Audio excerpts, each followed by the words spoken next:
नमस्कार। मैं मनमोहन मिश्र एक बार फिर आप लोगों का अपने इस डिजिटल प्लेटफॉर्म पे स्वागत करते हैं। मेरे दोस्त, आपको लगे कि मेरी बातों से कुछ आपको लाभ हो रहा है, बात आपको मेरी कम से कम समझ में आ रही है, तो लोगों तक फॉरवर्ड करना, बाकी जो फॉर्मेलिटी है वो जरूर करना, क्योंकि आपके सहयोग के बगैर आज अपनी बात या आपकी बात या किसी की भी बात किसी तक भी पहुंचाना असंभव है। आपको पता है, गोदी मीडिया, सुपारी मीडिया, डाबर मीडिया बन चुकी है। आप जानते हैं, मीडिया से आप कोई उम्मीद कर नहीं सकते, तो फिर आपको और हमको मिलकर के ही इस अराजक सरकार से मुकाबला करना होगा। चलिए, ये तो फॉर्मल बात थी, बात आगे बढ़ाते हैं। मेरे दोस्त, राहुल गांधी ने सीधे जम्मू एंड कश्मीर की सभा से एक बात कही जो बहुत बड़ी बात है, और ये इस बात का जिक्र, इस बात का के बारे में खुलासा और बाकी चीजें मैं हमेशा आपको बताता रहा हूं। राहुल गांधी ने कहा कि प्रधानमंत्री नरेंद्र मोदी भले ही हैं, सरकार मैं चला रहा हूं।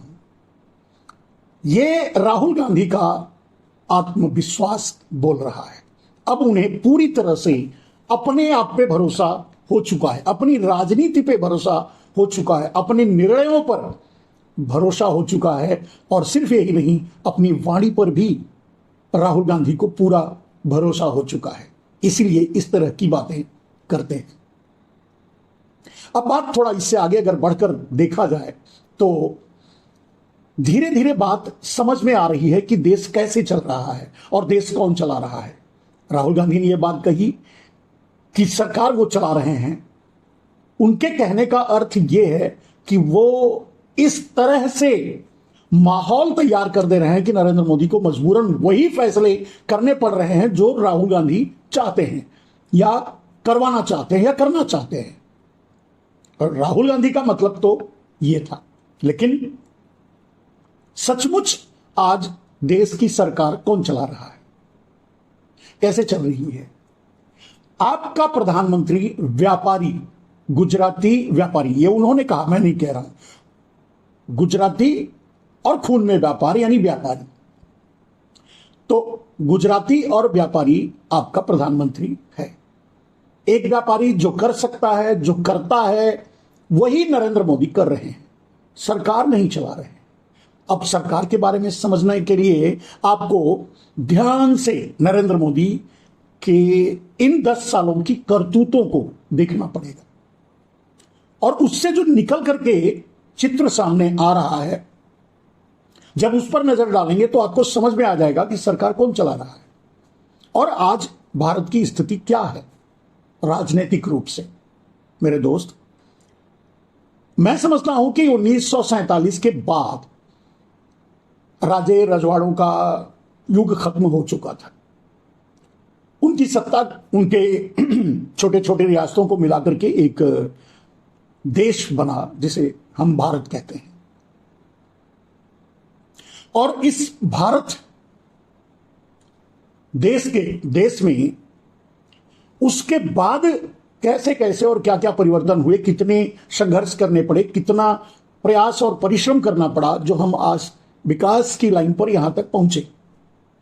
लेकिन 2014 के बाद 2014 के बाद नरेंद्र मोदी के आते ही ऐसा लगने लगा था कि देश धोखा खा गया है, देश के साथ धोखा हुआ है। और वो धोखा धीरे धीरे अपना स्वरूप और अपना पिक्चर, अपना चित्र सामने करता रहा और आता गया। आज की परिस्थिति में आज अगर देखें तो एक राजयुग चल रहा है। राजाओं के जमाने में, राजा महाराजाओं के जमाने में जो न्याय व्यवस्था, जो भी होता रहा होगा, एक अंदाजा ही लगाया जा सकता है, क्योंकि हम और आप उन व्यवस्थाओं को नहीं देखा है, कहानियों में, किस्सों में पढ़ा बस इतना है। उसके अनुसार अगर आप देखें तो आज वही व्यवस्था चल रही है। फिर आपको याद आएगा कि तो राजा कौन है, रानी कौन है, राजा रानी का वजीर कौन है। तो जब इस परिप्रेक्ष्य में देखेंगे तो आपको सीधा अब धीरे धीरे जो सामने आ रहा है पिक्चर, उसका अर्थ यह है कि देश के राजा साहब तो अडानी हैं और देश की रानी साहिबा अगर कोई है तो वो महारानी माधवी बुच्चन है। ये चेहरे हैं, ऐसे बहुत से लोग। और वजीर कौन है? आप जिसे प्रधानमंत्री समझते हैं वो, यानी नरेंद्र मोदी।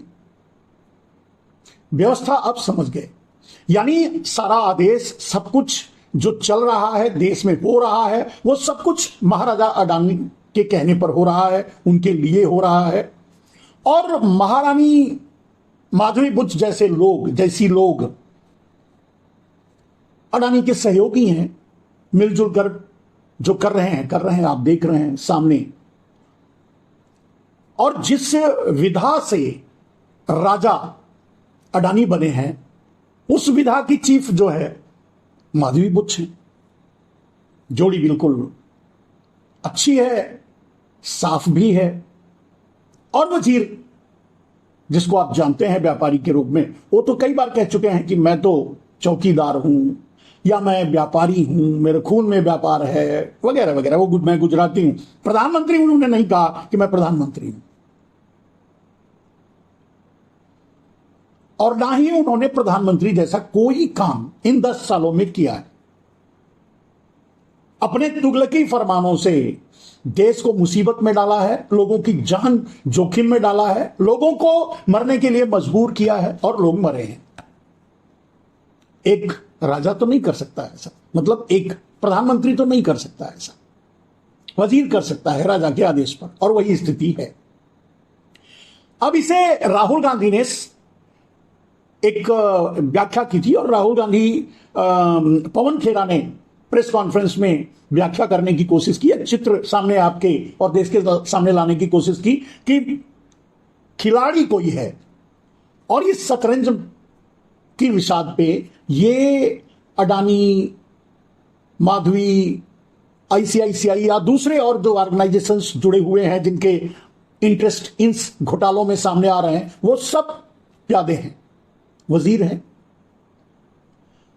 वजीर का इशारा उनका पवन खेरा का भी प्रधानमंत्री नरेंद्र मोदी के, माफ कीजिएगा, नरेंद्र मोदी के लिए था।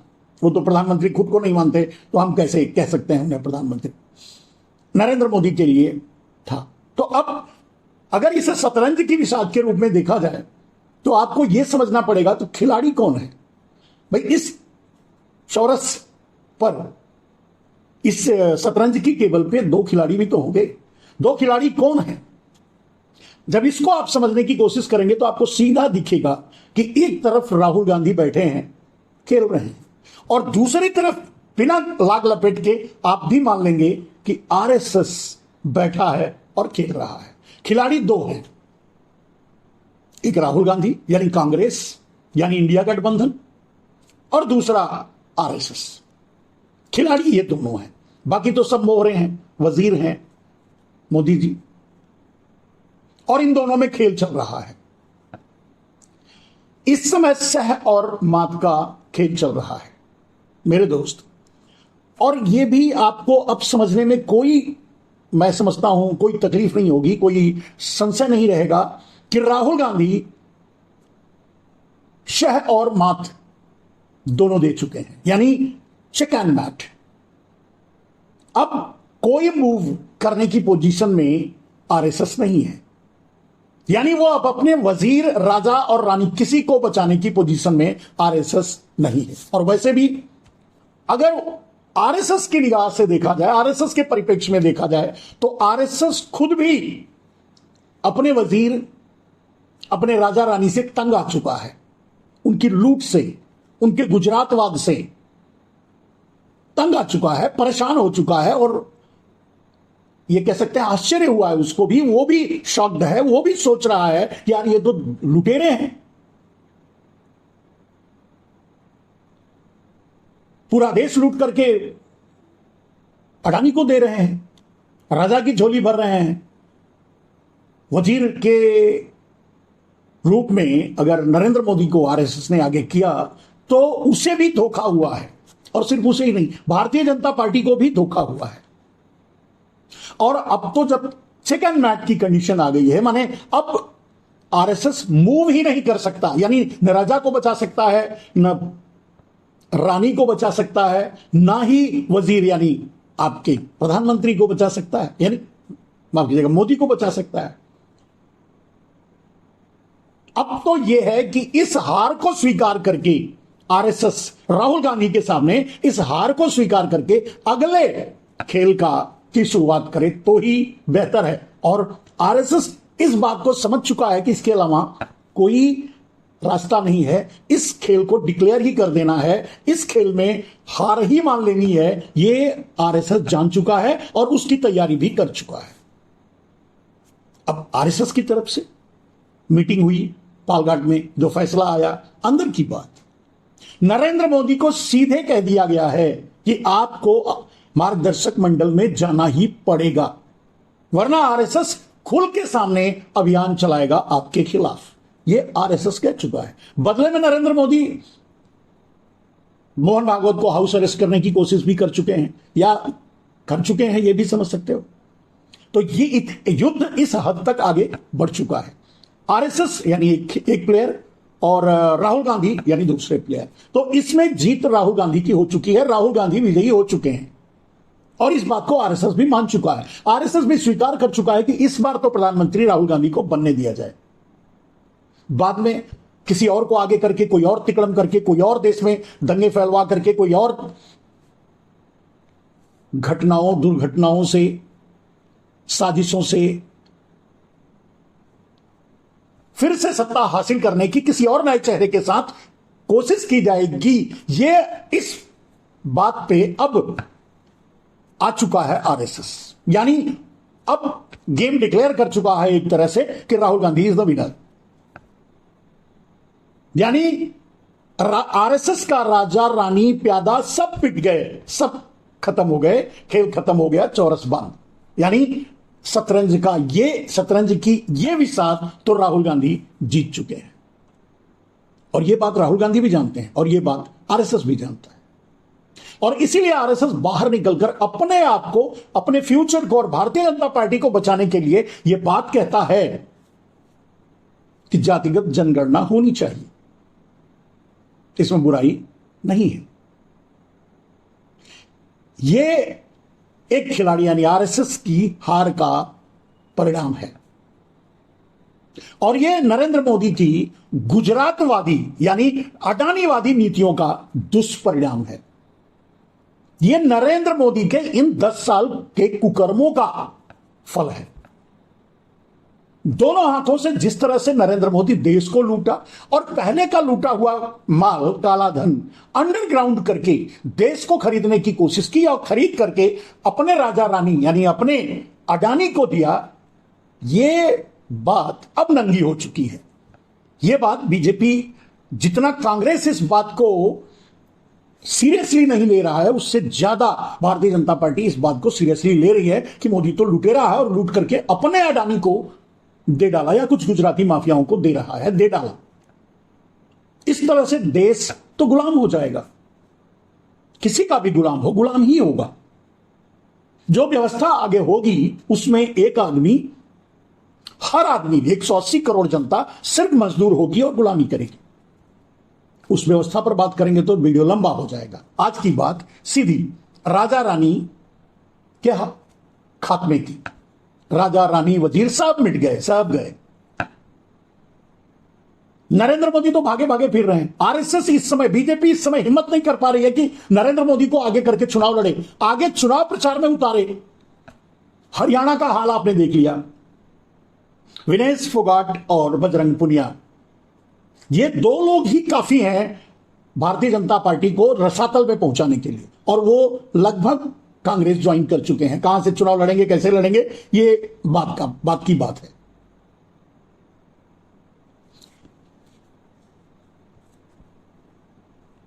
राहुल गांधी ने बड़े साफ शब्दों में कहा पीछे 1947 के बाद से जोड़ते हुए कि कभी ऐसा नहीं हुआ कि कोई किसी स्टेट को यूनियन टेरिटरी डिक्लेयर किया गया। किसी यूनियन टेरिटरी को स्टेट डिक्लेयर किया गया है, स्टेटहुड बनाया गया है। हम जम्मू एंड कश्मीर को फिर से स्टेटहुड का दर्जा देंगे। अब कहने का मतलब, चुनाव में चाहे वो हरियाणा का मुद्दा हो, हरियाणा हार चुके हैं, महाराष्ट्र वो जीत ही नहीं पाएंगे, हार चुके हैं, झारखंड के बारे में अभी कुछ नहीं कहा जा सकता, कितनी खरीद फरोख्त उनकी कामयाब होगी, वहां कितना उठापटक कामयाब होगा, ये बाद में समझ में आएगा। लेकिन जम्मू कश्मीर, हरियाणा और महाराष्ट्र तो ये उनके हाथ से निकल चुका है, यानी आरएसएस के हाथ से निकल चुका है। मोदी तो वैसे भी अब आउट हो चुके हैं। राहुल गांधी ने पंडितों का मामला भी उठाया, कश्मीरी पंडितों का, और यह बिल्कुल सच है कि वहां कश्मीरी पंडितों के ऊपर जब जुल्म हुआ तब भी नरेंद्र मोदी वहां के प्रभारी थे, और इनकी ही बनाई सरकार, इनकी मिलीजुली बनाई सरकार वीपी सिंह के द्वारा सत्ता में बैठी हुई थी। यानी कश्मीरी पंडितों का नरसंहार भी इन्हीं लोगों, आरएसएस और इन्हीं लोगों ने करवाया था। पलायन और उनके साथ जो भी हुआ, ये सबके लिए जिम्मेदारी है। और जितनी बार इस तरह के खतरनाक खेल खेले हैं, आतंकवादी हमले करवाए हैं, उससे कुछ न कुछ सीटें बढ़ी हैं और फायदा हुआ है। आपको पता होगा कि पिछले दिनों सोशल मीडिया पे मैंने देखा कि कंधार का मामला भी सामने आया, और यह भी कि उसमें जो आतंकवादी थे वो पुलवामा के केस में शामिल थे। यानी तब से लेकर, कंधार से लेकर और पुलवामा तक, ये मोदी, आरएसएस, ये इनका कुनबा सब आतंकवादियों से मिले हुए दिख रहे हैं। क्योंकि इसमें तो कोई दो राय नहीं कि पुलवामा की घटना एक प्रायोजित थी, और वो भी नरेंद्र मोदी के द्वारा ही, आरएसएस के द्वारा ही, इसमें कोई दो राय नहीं। तो चलिए, कहने का मतलब परिणाम अब उनको, जो उन्होंने पाप किया था उसका परिणाम उनको मिल चुका है, और जितना जहर घोल दिया समाज में उसका परिणाम ये हो रहा है मेरे दोस्त, कि कोई इसलिए मार दिया जा रहा है कि वो, उसके बारे में लोगों में भ्रम हो जाता है कि मुसलमान है। यानी आपने देखा किसी मिश्रा को मार दिया गया कोई मुसलमान समझकर। अब ये इस घटना के डीप की बात मैं नहीं कर रहा, मैं ये कह रहा हूं कि इस हद तक जहर फैला दिया है मोदी और आरएसएस ने इस देश में। अगर व्यक्तिगत रूप से मोदी पर कोई कमेंट किया जाए या उनके बारे में अगर डेफिनेशन दिया जाए, तो आप समझ सकते हैं नरेंद्र मोदी ना हिंदू हैं ना मुसलमान हैं। हिंदू मुसलमान बनाकर लोगों को लड़वाते तो जरूर हैं, लेकिन ना वो हिंदू है ना मुसलमान है। वैसे भी वो कहते हैं वो तो अजन्मा है, यानी नॉन बायोलॉजिकल है, अवतरित हुए हैं। जब अवतरित हुए हैं तो हिंदू मुसलमान कैसे हो सकते हैं? ये हिंदू मुसलमान का नाटक तो आपको फंसाने के लिए। आपने देखा अभी पता नहीं कहां, सिंगापुर, दुबई सुबई कहां घूम रहे हैं, वहां मस्जिद में जा रहे हैं, सजदा कर रहे हैं। करेक्टर है, यही है करेक्टर, एक साजिश भरा करेक्टर। आदमी के, नरेंद्र मोदी के चेहरे की तरफ देखोगे तो आपको लगेगा कि एक खतरनाक साजिश भरा चेहरा आपके सामने है। खैर, कौन क्या उनको किस निगाह से देखता है वो उस पर मैं नहीं जाता। कुछ लोग तो उन्हें भगवान विष्णु का अवतार भी मान लेते हैं। अब इसके लिए कोई क्या कर सकता है?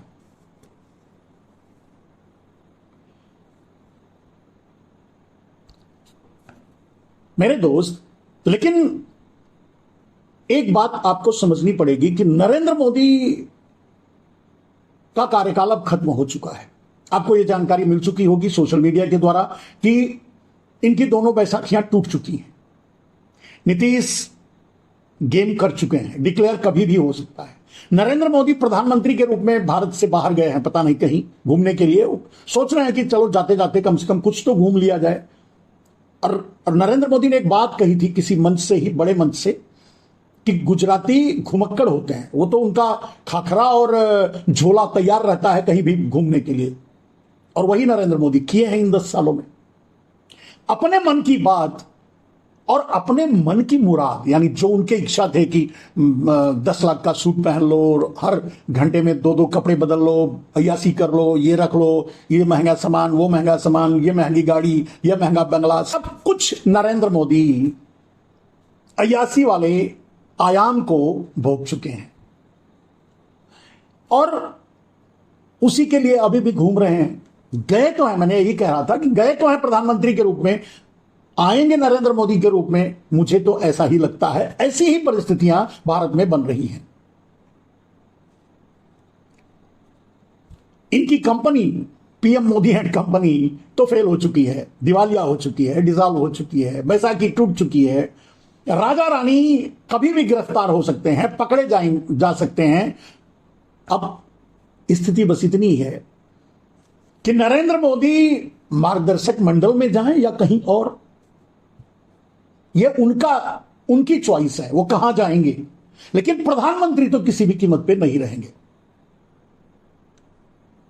अगर अर्थ को समझने की कोशिश करेंगे तो आपको भी ये बात समझ में आ जाएगी कि इन्हीं सब बातों को लेकर राहुल गांधी ने ये बात कही जम्मू एंड कश्मीर से कि प्रधानमंत्री वाले नरेंद्र मोदी हैं, सरकार तो मैं चला रहा हूं।